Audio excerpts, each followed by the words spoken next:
বাড়িতে বিশাল বড় বিল্ডিং করা হইতেছে। সেই খুশিতে আমার বড় মামি শাশুড়ি আমাদের একে একে 2 দিন টিট দিয়ে দিল। বাড়ির উঠান জুড়ে বড় একটা বড়ই গাছ। কি বড়ই গাছ দেখে তোমাদের সবার কি শৈশব মনে পড়তেছে? আমার তো খুব মনে পড়তেছে। শৈশবে কে কে আমার মতো বড়ই পেরে খাইছো গাছ থেকে? তারপর বিশাল বড় একটা হাঁড়ি বসানো হইলো চুলার মধ্যে। সমস্ত কিছু রেডি করে রাখছে আমার যা, মামি শাশুড়ি, ছোট মামি শাশুড়ি, বড় আপা মিলে। আমি এখন রান্নাটা করব। আর বড় আপা আমার ননাস আমাকে সাহায্য করতেছে। জালটা ধরাই দিল। এখন কড়ার ভিতরে মানে হাঁড়ির ভেতরে তেল দিয়ে দিবে। উফ, মনে হচ্ছে একদম ছোটবেলার শীতের দিনের পিকনিকে চলে গেছি। আর শীত আসলে আমরা এমনিতেও একটু বেশি বেশি পিকনিক করি। এখানে সমস্ত পেঁয়াজ, আদা, রসুন, মশলা রেডি করা হয়েছে। পেঁয়াজটা তেলের ভিতরে দিয়ে দেওয়া হলো বেরেস্তা করার জন্য। একদম সুন্দর করে লাল করে বেরেস্তাটাকে ভাজা নেওয়া হবে। আর এদিক দিয়ে আমি মাংসটাকে ম্যারিনেট করতেছি। আর ক্যামেরাম্যান আজকে ভাগ্নি সাহায্য করতেছে আমাকে।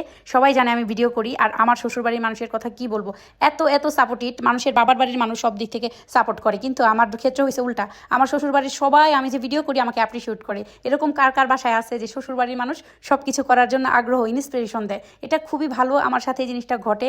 আমি আমার পুরো শ্বশুরবাড়ির টিমের কাছে কৃতজ্ঞ যে সবাই আমাকে ইন্সপিরেশন দেয় যে করো, এটা ভালো কিছু, তুমি নিজে কিছু করতে চাচ্ছ।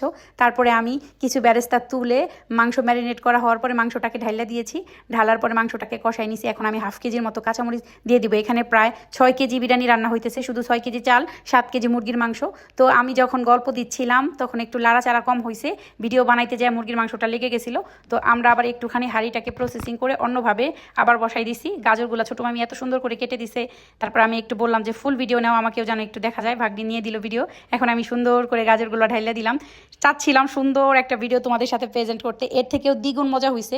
ভিডিওতে আমি সবটুক মজা তুলে ধরতে পারি নাই। আমরা আসলে একসাথে হইলে সবাই অনেক বেশি আনন্দ করি। আমরা ছোটো খালাম্মারা, শিল্পী আপুরা সবাই আজকে বড় মামাদের বাসায়, রোহানা, ছোটো মামি, মানে আমরা বাড়িরই আছি 30 জন। তারপরে মিস্ত্রিরা তো আছেই। 40 জনের জন্য রান্না হইতেছে। আমি সব সময় বড় হাঁড়িতে রান্না করতে অভ্যস্ত, কারণ আমি 51বর্তী ফ্যামিলির মেয়ে। আমাদের বাসায় মানে আমার আব্বার বাড়িতে, আমার দাদা বাড়িতে যখন রান্না হইতো, প্রথম হাঁড়ির ভাত কখনোই আমার মা চাচিরা খাইতে পারে নাই, মানে তাদের ভাগ্যে হয় নাই। দ্বিতীয়বার রান্না করেই খাইছে যখন সবাই একসাথে ছিল। তো ওই হিসেবে আমি বড় হাঁড়িতে রান্না করে অভ্যস্ত। এটা আমার জন্য কোনো ব্যাপারই না। মাংসটাকে ভালো করে কষাইয়া তারপরে আমি রাইসটা দিয়ে অনেকটা সময় কষাই নিছি, একদম আগুন আস্তে দিয়ে, কারণ একবার অলরেডি লাগে গেছিলো।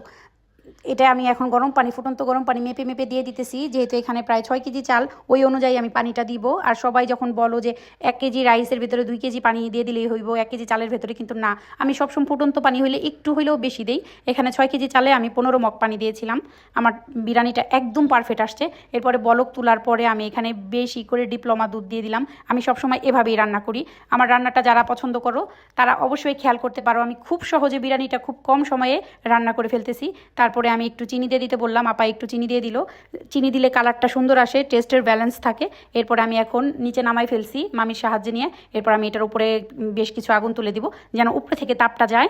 আর আমার সব সময় বিরিয়ানি একটু মানে ঝরঝরা পছন্দ, আর খিচুড়ি একটু নরম পছন্দ।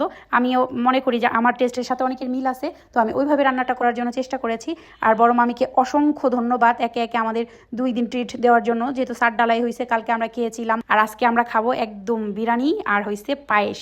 তো দমে দিয়ে রাখছিলাম, ওলট পালট করে আমি বেরেস্তাগুলো উপরে দিয়ে দিলাম। কিছুক্ষণ পরে তুলেই আমি আগে মিস্ত্রিদের খেতে দিব, তারপরে আমরা সবাই একসাথে খাবো। আসলে আজকের দিনটা অনেক বেশি স্পেশাল ছিল। বড় মামিকে আবার অসংখ্য ধন্যবাদ, মাঝে মধ্যে এরকম স্পেশাল ট্রিট আমাদের দিন। আজকের বিরিয়ানিটা আমার কাছে একদমই পারফেক্ট ছিল। আলহামদুলিল্লাহ, আল্লাহর কাছে হাজার শুকরিয়া এত সুন্দর একটা আয়োজনের জন্য। মানুষ একটা বাড়ি করে অনেক বেশি স্বপ্ন নিয়ে, আল্লাহ তাআলা যেন প্রত্যেকটা মানুষের এই স্বপ্নটা পূরণ করে।